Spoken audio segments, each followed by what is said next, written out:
구독자 여러분 안녕하셨습니까? 오늘은 5분 칼럼 47번째 시간으로 칼럼 제목은 하나님의 공의입니다. 이 시간에는 인간의 의와 하나님의 공의를 비교해 보려고 합니다. 제잘난 못에 사는 게 인생인데 라는 노랫말이 생각납니다. 이 말은 사람마다 자기 의의가 있다는 것입니다.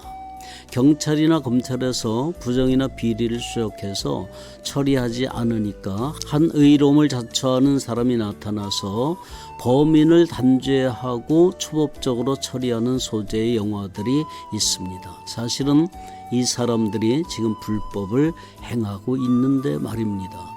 우리나라에 홍길동이 있었다면 영국에는 로빈 후드가 있었습니다. 어떤 이들은 이들을 의적이라고 부릅니다. 의적이란 말 자체에 어폐가 있지 않습니까? 로빈 후드에 관한 이야기를 잠시 살펴보겠습니다. 중세 영국 교통의 유주였던 셔우드 숲길은 사람들의 왕래가 잦았습니다. 숲에 숨어 사는 로빈 후드 일당은 셔우드 숲을 가로지르는 귀족, 상인, 종교인들을 습격해서 통행세를 받았습니다. 그리고 그 돈의 일부를 가난한 사람들에게 나누어 주었습니다. 셔우드 숲길이 위험해지면 다음과 같은 일들이 벌어집니다. 첫 번째, 상인들은 로빈 후드에게 통행세를 내는 만큼 상품의 가격을 올릴 수밖에 없습니다. 길이 위험해서 사람들을 고용하거나 먼 길을 돌아가면 추가된 인건비나 운송비 역시 상품의 가격을 상승시킵니다. 둘째, 부유층의 왕래가 적어지면 그만큼 그들이 쓰는 돈이 줄어들고 상인들이 나르는 물건의 양과 왕래 횟수가 적어지면 경제활동도 위축됩니다. 맨 처음 가난한 사람들은 당장 손에 쥐어진 로빈 후드의 돈이 너무 고마웠을 것입니다. 음식과 옷도 사고 급한 일들도 해결할 수 있었겠죠. 하지만 상품의 가격이 오르면서 그 돈으로 살 수 있는 것은 점점 줄어들게 됩니다. 게다가 돈 벌기가 예전보다 더 힘들어집니다. 전에는 로빈 후드의 돈이 고마운 선물이었지만 이제는 목을 메고 기대야 할 생계가 된 것입니다. 문제는 또 있습니다.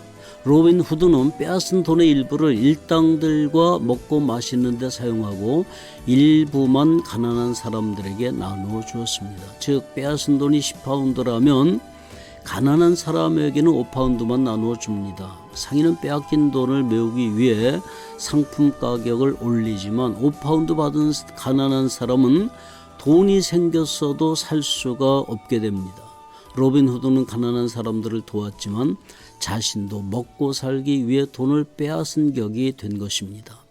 이렇게 부자들의 돈을 가난한 사람들에게 나누어 준다는 로빈 후드의 이야기는 오늘날 사회주의자들이 주장하는 정책과 그 맥락이 같습니다.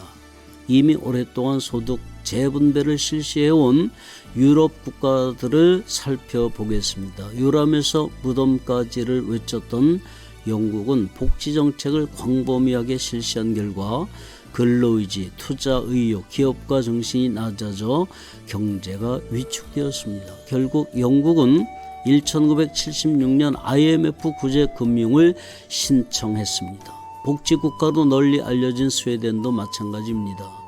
복지 수혜만 노리고 일하지 않는 사람이 늘어나고 일하는 사람이 줄어들면서 1인당 세금 부담이 급속도로 높아졌습니다. 사회주의가 포퓰리즘에 의해 추구하는 무상복지, 초과이익 공유제, 전월세 상한제 같은 제도들도 성경적 관점에서 다시 한번 점검해 봐야 할 과제들입니다. 한마디로 하나님 앞에서 인간의 의란 부질없는 것이라는 점입니다. 그래서 성경은 이렇게 선포합니다. 기록된 바 의인은 없나니 하나도 없으며 누가 더 의로운가, 누가 더 거룩한가, 누가 더 도덕적인가 라는 말은 다 도토리 키재기라는 말이 있듯이 큰 차이가 없다는 의미입니다. 성경은 고난이 깊어질 때 하늘을 우러러 보라고 합니다.